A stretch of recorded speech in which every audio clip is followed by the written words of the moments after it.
perlu saya sampaikan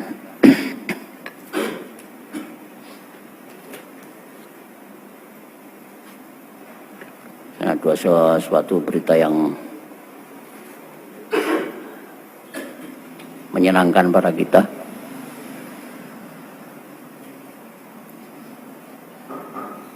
Bahwasanya dengan adanya musibah yang sedang melanda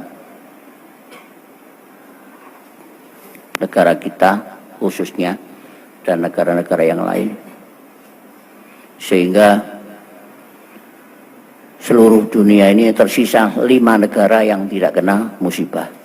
Hanya 5 negara yang tidak kena musibah.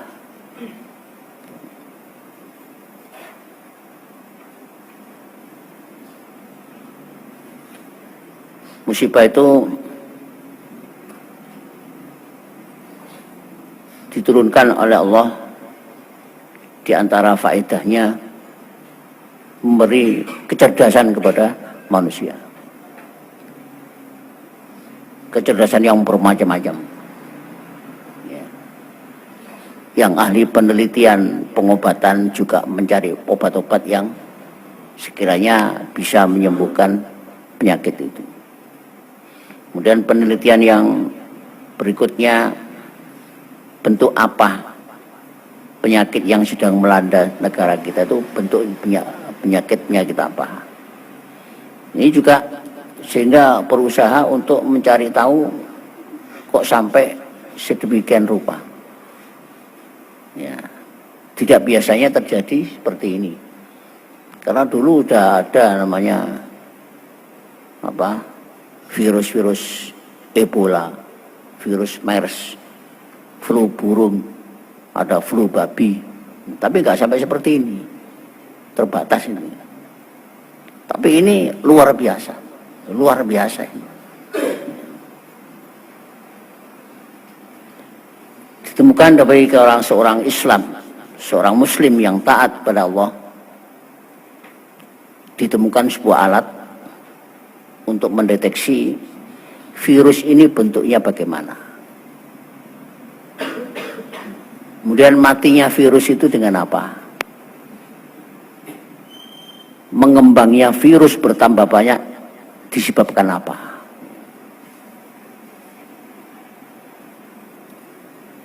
Ini di Indonesia hanya menemukan sebagian saja, yaitu dengan mengeringnya badan dengan obat-obatan yang sudah disediakan, ya.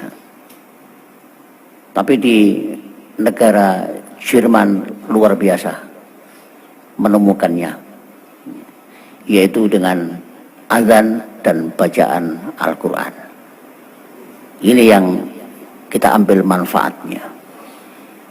Jadi di Jerman itu sekarang 550 masjid terbuka berjubel manusia untuk membacakan istighosah, membacakan Al-Quran dan azan beberapa kali. Dengan memasang alat untuk meneliti virus tersebut, maka ada bedanya. Setelah mendengarkan azan, virus itu mati, ya, tidak gerak sama sekali.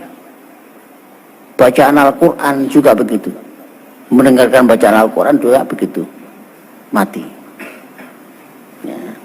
Jadi sekarang itu di Jerman itu banyak pendatang dari mana-mana menuju ke masjid. Kebalikan negara kita. Kebalikan negara kita dikosongkan masjidnya.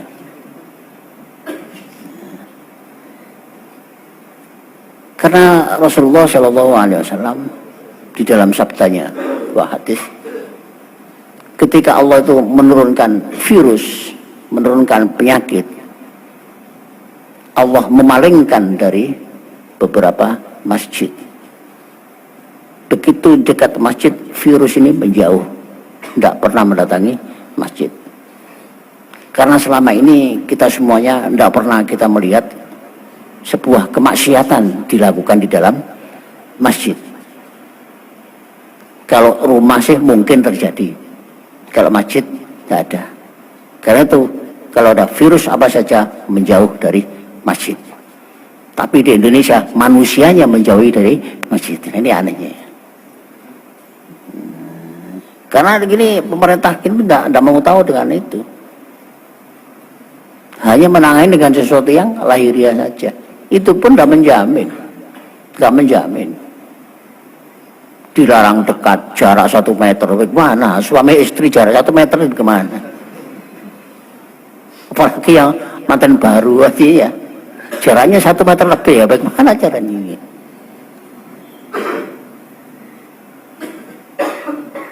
Kemudian ada orang yang meneliti begini, betulkah hanya azan dan Al-Quran saja yang ditakuti oleh virus? Dicoba di Korea Selatan dengan joget-jogetan, dengan nyanyian-nyanyian. Dilihat di alat itu, virusnya ikut joget juga. Bertambah senang, bertambah subur. Jadi seorang profesor itu meneliti apakah virus ini dengan mendengarkan suara keras kemudian mati, ataukah hanya suara yang khas khusus azan dan Al-Quran. Ternyata hanya Quran dan azan. Kemudian diganti dengan zikrullah, la ilaha illallah, juga begitu, mati virus ini. Gak mendekat dan mati. Nah ini kita harus apa ya, mengetahui bahwasanya sabdanya Nabi, al-Islamu ya'lu wa la yu'la alaih. Islam itu sangat tinggi. Tidak ada yang lebih tinggi daripada Islam.